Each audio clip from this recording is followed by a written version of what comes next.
संबोधावा सन्माननीय पवार साहेब. सन्माननीय व्यासपीठ उपस्थित मान्यवरांनी, निवडणुकीची सुरुवात देशामध्ये झाली. महाराष्ट्राच्या अनेक जिल्ह्यामध्ये मी सध्या फिरतोय. आणि इथे येण्याच्या पूर्वी जालन्याला होतो, औरंगाबादला गेलो, अहमदनगरला गेलो, साताऱ्याला गेलो, पुण्याला गेलो, सोलापूरला गेलो, जळगावला गेलो. ठिकठिकाणी लोकांशी, तरुणांशी, महिलांशी सुसंवाद साधण्याच्या संबंधीचा प्रयत्न केला. पण त्यामुळे एक गोष्ट झाली की माझा कधी बसत नाही तो घसा बसला. आत्ताच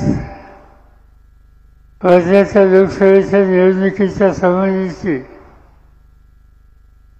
आम्हा सगळ्या देशाच्या आजच्या विरोधी पक्षाच्या सहकाऱ्यांची भूमिका काय आहे ते आधीच्या सगळ्या सहकारी मित्रांनी मांडली. या निवडणुकीला आम्ही अतिशय महत्त्व देतो आहोत, कारण आम्हा सगळ्यांना तुम्हाला एक चिंता आहे की ही निवडणूक शेवटची निवडणूक ठरू नये. कारण ज्यांच्या हातामध्ये आज देशाची सत्ता आहे त्यांचा एकंदर संसदीय पद्धत आणि निवडणुका याच्याकडे वागण्याचा दृष्टिकोन आहे. त्याच्यात जर यश मिळालं तर तुम्हा सगळ्यांचा मूलभूत अधिकार जो लोकशाहीचा आहे तो संकटात गेल्याशिवाय राहणार नाही. आजचे राज्यकर्ते त्यांच्या भाषणाचे काही भाग आणि देशमुखांनी तुम्हाला या ठिकाणी दाखवले ते आम्ही लोक देशाच्या भाजपमध्ये गेले 10 वर्ष बघत असतो. मी देशाच्या अनेक प्रधानमंत्र्यांच्यावर कधी काम केलं, कधी त्यांना जवळून पाहिजे. राजीव गांधी लोकसभेत होते त्यावेळी मी त्यांच्यावर होतो.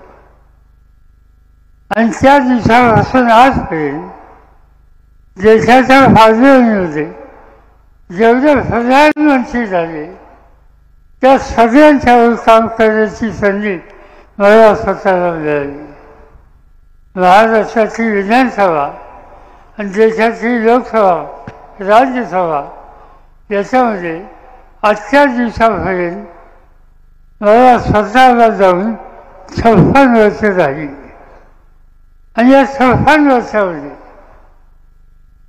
लोकशाहीची प्रतिष्ठा वाढवणारे, सामान्य माणसाच्या हिताची जपणूक करणारे प्रधानमंत्री मी पाहिजे.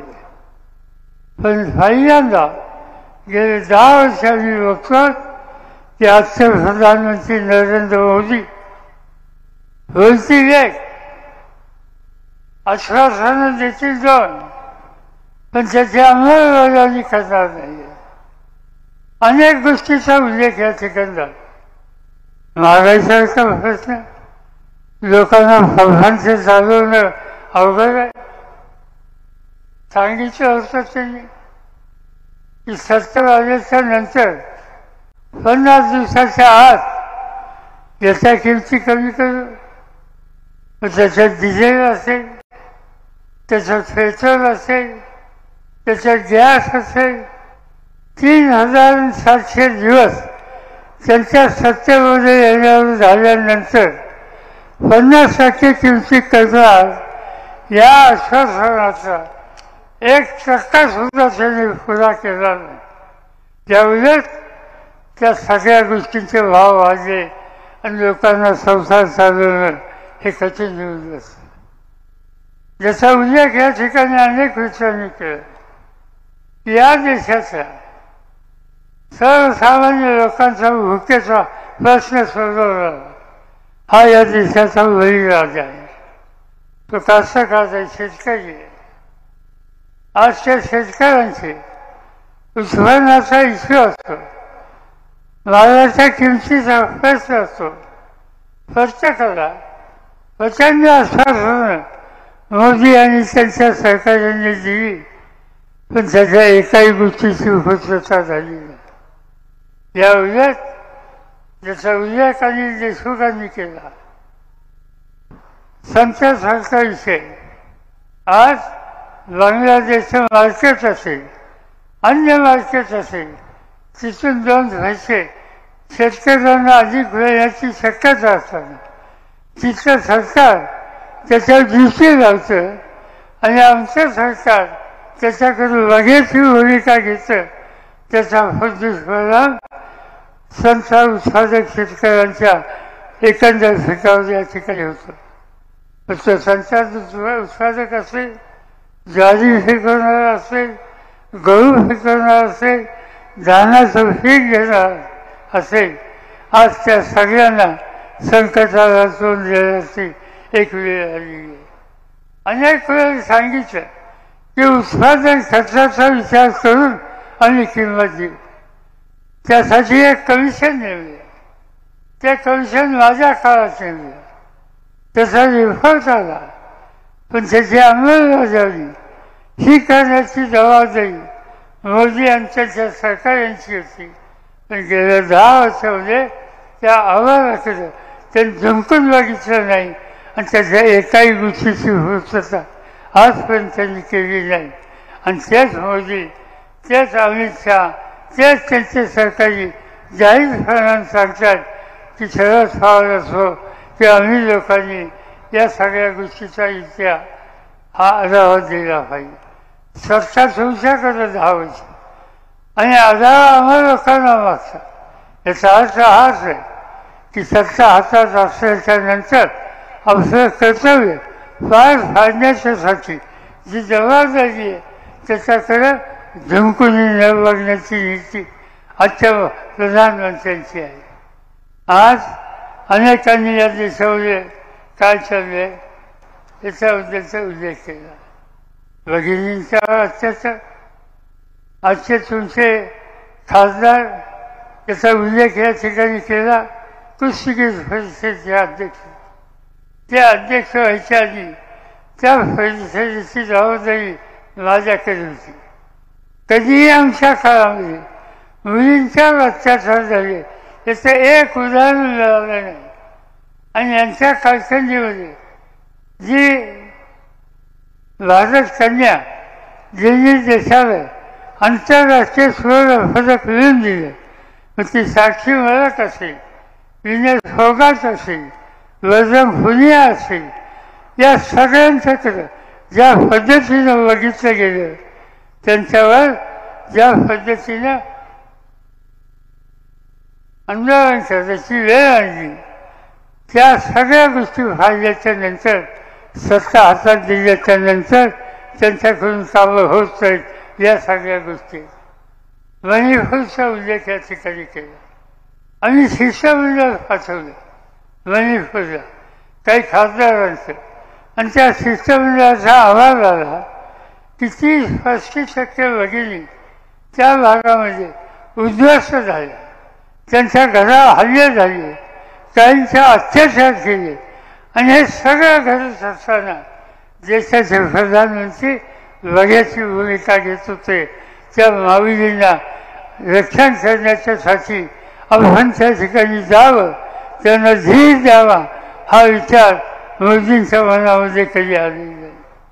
आणि हे फक्त मणिपूरचं, उत्तर प्रदेशमध्ये हाथरस नावाचं गाव आहे, उन्नाव नावाचं गाव आहे, त्या ठिकाणी अशाच प्रकारे भगिनींचा अत्याचार केले गेले, पण सरकारने त्याच्याकडं अजिबात लक्ष दिले नाही. अनेक गोष्टी आपण पाहिल्या. या देशामध्ये करोनाचं संकट आलं, आपण पाहिलं की अनेक गावातून, मग ते नागपूर असेल, वर्धा असेल, पुणे असेल, मुंबई असेल त्या करोनाच्या संकटाच्या काळामध्ये घाबरून घरादाराचं सामान डोक्यावर घेऊन अनेक लोक हजारोच्या संख्येने आपल्या गावाकडे गेले. त्यांना ट्रीटमेंट देणं, त्यांना न्याय देणं या प्रकारचं काम त्यांनी केलं नाही. आणि या सगळ्या गोष्टी बघितल्या तर आज या सध्याच्या राज्यकर्त्यांनी प्रत्येक व्यक्तीला संकटात टाकलेले आहे. विदर्भ कापूस उत्पादनाचा भाग आज कापूस उत्पादक संकटात, सोयाबीन उत्पादक संकटात, तूर उत्पादक संकटात, कांदा उत्पादक संकटात. कोण शेतकरी संकटात नाही हा प्रश्न विचारला तर त्याचं उत्तर त्यांना देण्याची ताकद नाही. आणि या सगळ्या गोष्टी पाहिल्याच्या नंतर आपण या निष्कर्षाशी येतो इथं बदल पाहिजे. आणि तो बदल व्हायचा असेल तर उद्याच्या मतदानाच्या दिवशी तुम्हाला निकाल घ्यावा लागेल, वचन दाबावं लागेल. आणि मोठ्या वचनाने एक अतिशय चांगला जाणकार आणि तुमच्या भूमिकेच्याबद्दल आस्था असलेला खासदार आज काव्यांच्या रूपानं तुम्हाला निवडून द्यायचा आहे. त्यांचं संबंध भाषण तुम्ही ऐकलं, मी ऐकलं, मला मनापासून समाधान झालं. नव्या पिढीचा एक अतिशय उत्तम खासदार हा तुमचा जिल्हा संबंध देशाला देईल याच्याबद्दल माझ्या मनात सरकार नाही. मी इथं अनेकांचं काम पाहिलं. वसंत साठे आणि मी बरोबर पार्लमेंटमध्ये होतो. त्याच्यानंतरच्या काळात जे खासदार होऊन गेले त्यांचंही काम मी पाहिलं.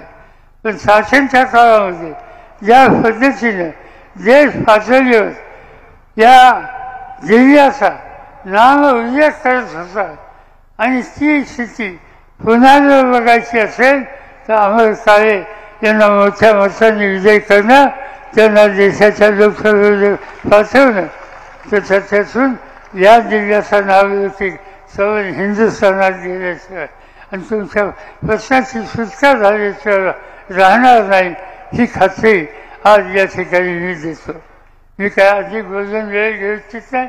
आज ज्या पद्धतीने तुमच्या प्रश्नाची मांडणी त्यांनी आजच्या भाषणामध्ये केली त्यामुळे मला खात्री आहे की उद्याच्या पार्लमेंटमध्ये तुमच्या जिल्ह्याचं नाव अतिशय वर नेण्याचं ऐतिहासिक काम अमर काळेंच्याकडून केलं जाईल. मी अमर काळेंना विश्वास देऊ शकतो की तुम्ही या लोकांच्या पाठीमागे तुम्ही निवडून आल्याच्या नंतर मला अजूनही पार्लमेंटमध्ये माझा कालखंड आहे. आम्हा लोकांची सगळी ताकद तुमच्या मागं उभी करू. कुणी सरकार कोणाचं असो, कुणी मंत्रीच्या ठिकाणी असो, तुमचे राष्ट्र प्रश्न, वर्धाकरांचे प्रश्न दिल्लीमध्ये सुचत कसे नाही हे आम्ही बघू. आणि आमची सगळी राजकीय शक्ती तुमच्या पाठीशी उभी करून या भागाची जनता जी तुम्हाला लोकसभेमध्ये पाठवणार त्यांचं समाधान होईल अशी कामगिरी करू हा विश्वास तुम्हाला आणि शेतकऱ्यांना या ठिकाणी मी देतो आणि माझे 2 शब्द संपवतो.